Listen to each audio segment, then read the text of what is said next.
Po ito, pwede po bang makasagot ang ating sponsor sa Opo, ilang malaking katanungan? karangalan po para sa aking na masagot ko po yung inyong mga katanungan. Maraming salamat po. Kanina po, narinig ko po ang ating mahal na kasama, Senadora Risa Hontiveros, sa kanya pong pahayag patungkol po sa naging desisyon kay dating Mayor Alice Guo. Gusto ko lang pong malaman kung magkakaroon po ba ng extradition sa kanya dahil napatunayan po ba na siya ba ay isang hindi Pilipino at siya ay isang Chino?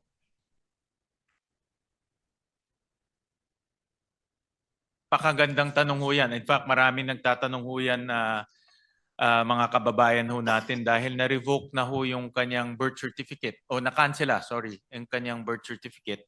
Na-revoke na rin yung kanyang passport, hindi na ho siya Pilipino.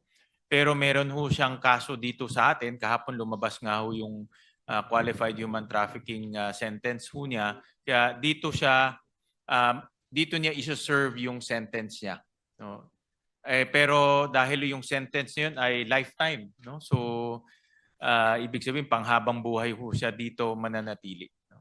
Pero hindi ho siya Pilipino in that case. Wala pong pag-asa dahil ako po nung nangulungan, marami na po akong nakasama ng mga foreigner. Opo, meron po diyan ay kaso din ay habang buhay. Opo, pero inaayos po nung embassy nila hanggang sa dumating ng mga panahon na padala din sa kanilang bansa. Yan po ba final na po yan na hindi talaga maipapadala? Well, qualified ho siya sa yung tinatawag nating GCTA, yung good conduct time allowance. No, so kung I'm sure alam niyo ho ito. Opo, No? So, opo. I'm sure pumasa kayo Produkto po ako niyan. I'm sure pumasa ho kayo ng GCTA. Mabait po ako mabait. Kasi nandito na kayo. So I'm sure produkto kayo ng GCTA.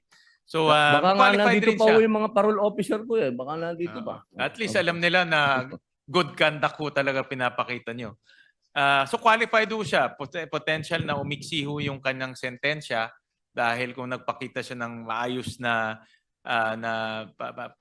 maayos na pag-uugali, pwede hong umiksi. Doon lang ang pwedeng masabi nating madideport ho siya, no? Okay. At that time. So kailangan po siyang mag-serve ng time? Yes, kailangan ho mag-serve dito sa ating bansa. No? Opo. Kasi dito po nangyari yung krimen. Okay. Ito naman pong susunod ko manifestation lang po ito. Tapos na po yun, okay na po, nasagot nyo na po. Ito lang po, manifestation lang po ito, maiksi lang po ito. Noong June 2025 po, ang Hungary ay umalis po sa ICC. Sa kadahilan ng ayaw po nilang arestuhin si Benjamin Netanyahu, ang Prime Minister po ng Israel. Dumating po doon, hindi nila inaresto, wala naman pong nagawa ang ICC, kundi magreklamo sa EU, ba't ginawa yun ng Hungary, ganun. Sa akin pong manifestasyon, kung kaya pong gawin ng Hungary na baliwalain ang ICC, sana po dumating ang panahon ng ating inang bayan ay proteksyonan po. Isipin niyo po, si Netanyahu ay hindi po yan Hungarian. Sana po dumating ang panahon na maproteksyonan din po natin yung mga kababayan natin na inaakasuhan ng ICC. Wala naman po akong tanong, manifestation lang po yon na sana ay magandang halimbawa po sa atin ang Hungary. Yun lamang po, maraming salamat po. Thank you doon sa manifestation, Senator Robin. Maraming salamat po.